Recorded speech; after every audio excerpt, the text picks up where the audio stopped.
দেখো বন্ধুরা, আমি আজকে এঁচোড় কেটে নিয়েছি, তেলও গরম করতে বসিয়ে দিয়েছি।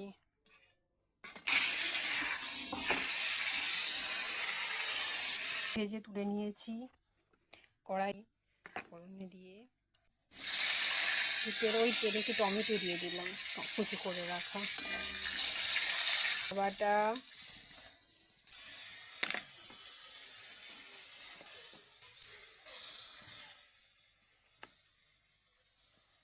মশলা বানিয়ে নিচ্ছি।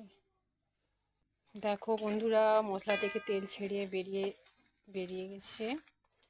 ওতে আমি ভেজে রাখা এঁচোড়গুলো দিয়ে দিলাম। আজকে আমি এঁচোড়ের তরকারিটা নিরামিষ বানাচ্ছি। আজকে বৃহস্পতিবার, তাই আমাদের বৃহস্পতিবার নিরামিষ রান্নাই হয়।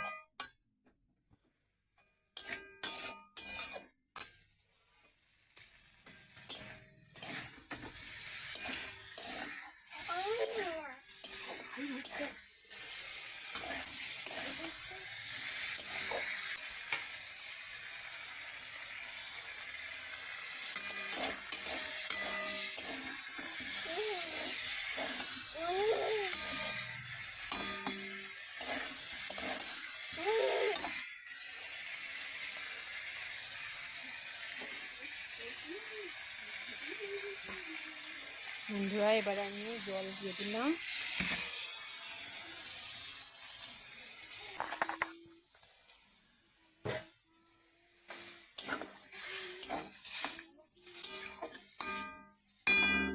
জল দিয়ে দিলাম, এবারে গ্যাস কমিয়ে চাপা দিয়ে দেবো।